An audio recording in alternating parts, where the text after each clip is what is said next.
Pertanyaan yang sering kali muncul ketika pasangan pengantin ingin melakukan sangjit adalah biasanya kok harus pakai warna merah kah?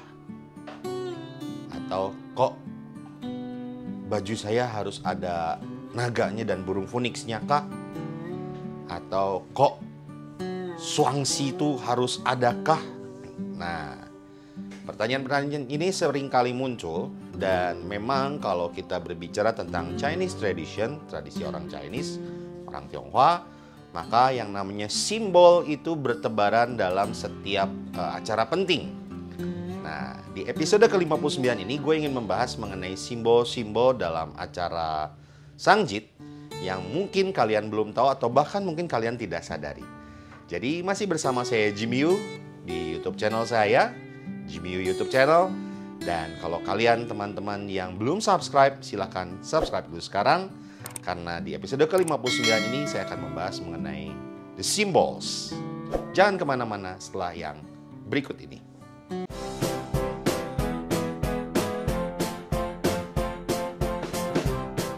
Berbicara mengenai the symbols, episode ke-59. Wih keren ya, ada 59 episode loh.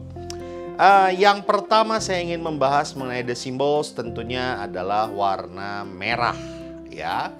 Warna merah adalah warna kebahagiaan. Warna merah adalah warna yang selalu muncul dalam momen-momen bahagia bagi orang Chinese. Nah, faktanya sekarang banyak calon pengantin yang mengatakan, kok apakah baju saya harus warnanya merah? Kok dekorasi saya harus merah kah? Kok baki sangjit saya harus merah kah? Karena banyak yang tidak suka dengan warna merah karena sudah mulai muncul warna-warna merah turunan. Sebutlah pink, sebutlah magenta, sebutlah maroon, sebutlah fuchsia, dan itu adalah warna-warna merah yang sudah tidak terlalu merah tapi lebih ke pink, lebih ke ungu dan lain-lain sebagainya. Nah, sebetulnya kalau dibilang harus warna merah, jawabannya iya. Nah, terus lalu gimana dong kok kalau saya nggak suka dengan warna merah? Karena saya merasa warna merah itu terlalu oriental. Nggak apa-apa, silahkan. Tapi usahakanlah ada aksen warna merah. Usahakanlah ada mungkin bunga-bunganya ada merah-merah yang cukup kontras dengan warna dasar yang kalian pilih. Sehingga warna merah itu akan tetap terlihat. Nah, yang kedua, ini yang selalu juga muncul dalam setiap acara sangjit. Swangsi. Swangsi ini apa sih? Saya sudah pernah jelaskan. Swangsi ini adalah swang itu sepasang. Si itu adalah suka. Jadi ada pasangan yang saling suka. Karena kamu menikah berdua, otomatis ada yang suka dan suka, sama-sama suka. Jadi sebaiknya simbol swangsi ini memang harus tetap hadir dalam setiap acara penting, terutama wedding atau sangjit kalian. Itu adalah swangsi. Yang ketiga, ini ada simbol yang lucu sebetulnya. Kadang-kadang suka menjadi bahan ledekan. Kok ini masa dekor gua harus ada liong, ada naga, dan ada burung hongnya gitu ya. Bahkan seperti kayak disumpit ada burung hong dan ada naganya. Apakah aku sampai harus segitunya kok gitu? Karena kayaknya kok oriental banget ya. Nah, perlu kalian tahu, naga itu adalah simbol power, kekuasaan bagi orang Chinese ya. Naga itu adalah makhluk gaib yang dipercaya memberikan kepemimpinan yang luar biasa, keberanian yang luar biasa, dan juga memberikan katanya kemakmuran juga. Karena naga juga identik dengan simbol hujan katanya.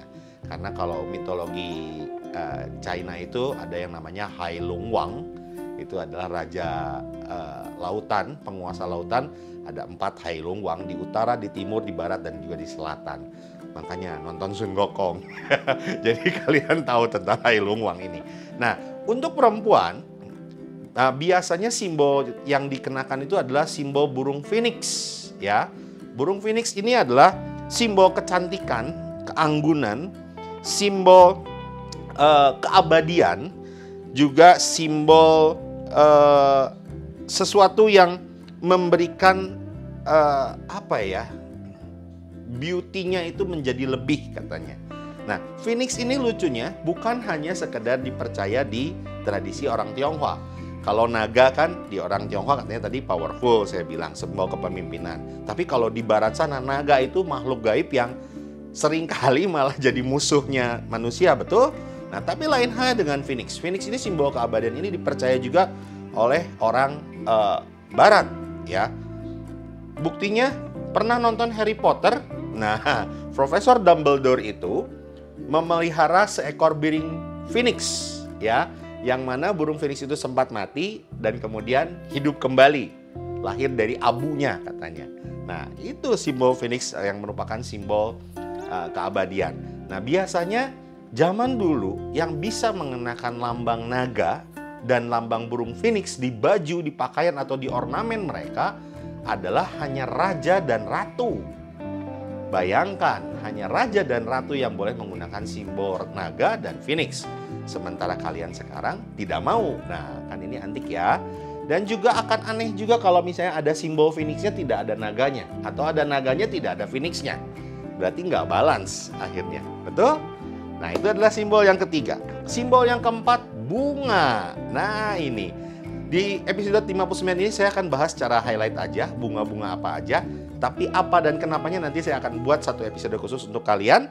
Yang pertama itu adalah bunga lili. Itu melambangkan long lasting and happy unions. Panjang umur dan juga rukun selalu. Ada orchid. Orchid juga symbolize love and fertility. Ada peony juga. Peony adalah bunga yang populer dalam urusan rangkai-merangkai bunga, melambangkan kedamaian, kecantikan, dan juga kemakmuran. Ada lotus yang dipercaya, lotus dalam Chinese tradition dan juga terutama agama Buddha dan agama Konghucu, lotus adalah tunggangan dari para dewa, terutama Sang Buddha sendiri. Dan lotus sendiri melambangkan kesucian, kemurnian, panjang umur, dan juga kebanggaan katanya. Nah, nanti saya bahas di episode khusus untuk kita bahas bunga. Kenapa sih seperti itu ya? Yang kelima adalah buah-buahan yang menjadi buah-buah penting. Ini pun sudah pernah saya bahas di episode selanjutnya. Nih, episode yang ini ya, kalian tinggal tonton aja. Nanti saya juga sertakan linknya di deskripsi, jadi kalian bisa tinggal langsung klik buah-buahan yang penting, simbol dalam tradisi Chinese. Nah, itu tadi adalah simbol-simbolnya. Sekarang yang saya ingin ceritakan pada kalian, biasanya ditaruh di mana sih simbol-simbol ini? Penasaran? Ikutin terus, jangan kemana-mana setelah yang berikut ini.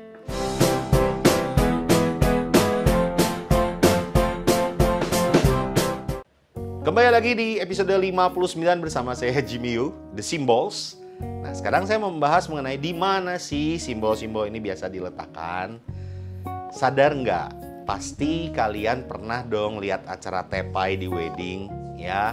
Di acara tepai itu biasanya kita akan menemukan banyak angpau bertebaran.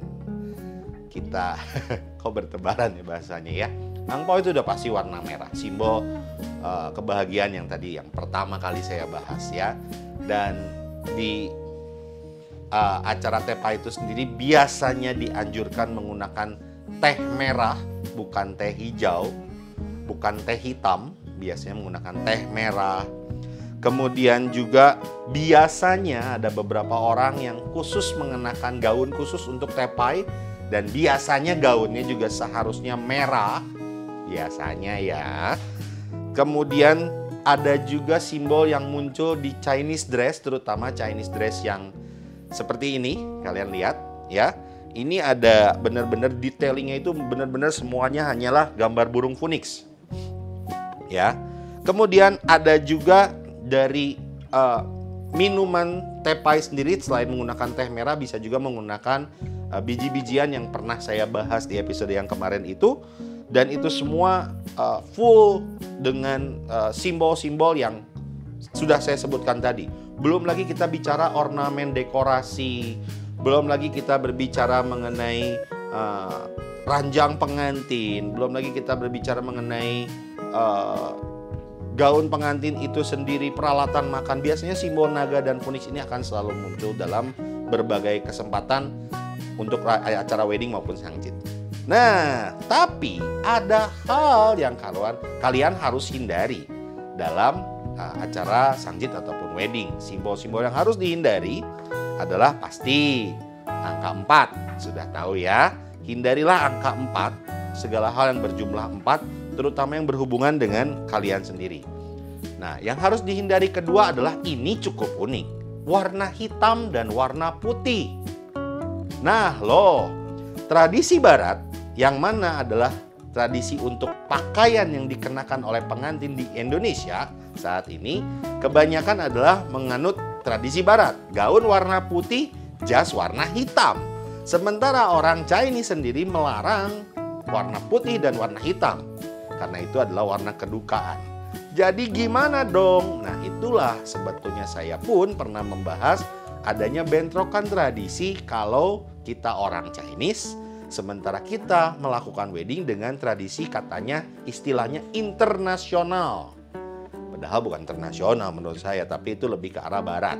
Ya, jasnya warna hitam, taksido dengan dasi kupu-kupu dan gaunnya warna putih, disandingkan itu adalah dua warna yang paling tidak boleh di Chinese. Jadi seperti apa yang kalian mau lakukan? Silahkan kalian memutuskan.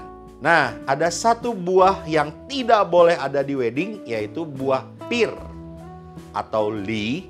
Kenapa sih nggak boleh? Ingat, ada makanan dessert yang cukup terkenal yang menggunakan base buah pir sebagai bahan dasar utama. Itu jangan sampai ada di wedding kalian.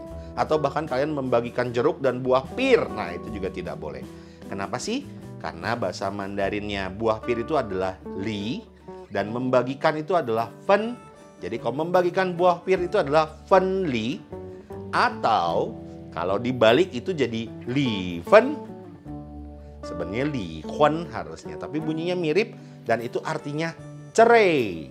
Nah, masa baru wedding udah ngomongin cerai, ya kan? Jadi itu adalah simbol yang sangat dihindari oleh orang Chinese. Nah, itu semua tadi the symbols yang entah kalian sadar atau tidak, tapi yang pasti sudah saya jabarkan semuanya. Kok jadi pusing ya, gaun saya nggak boleh putih, jas saya nggak boleh hitam, jadi harus apa dong? Masa iya gaun saya harus merah, jas saya harus merah? Nah, diimbang-imbangi aja ya, diatur-atur oleh kalian. Tradisi ini adalah sebuah hal yang harus kita lestarikan. Tradisi ini adalah sebuah hal yang harus kita ketahui. Jangan sampai tradisi ini hilang begitu saja. Itulah sebabnya saya punya YouTube channel ini. Itulah sebabnya juga saya punya TikTok. Udah follow TikTok saya? @jimiumc. Di bawah ini. Dan di TikTok saya juga sering melakukan live TikTok untuk kalian yang pengen konsultasi. Biasanya setiap hari dari jam 5 sore sampai jam 7 malam. Atau kadang-kadang juga jam 7 malam sampai jam 10 malam. Follow aja TikToknya, jadi kapan saya live kalian bisa tahu dan kalian bisa konsultasi di sana dan tentunya itu free. Ya. Thank you sudah menonton episode ke-59. Saya Jimmy Yu, pamit undur diri. Jangan lupa subscribe, like, komen, dan juga share-nya selalu saya tunggu. Jangan lupa follow TikTok-nya juga ya. See you. Bye.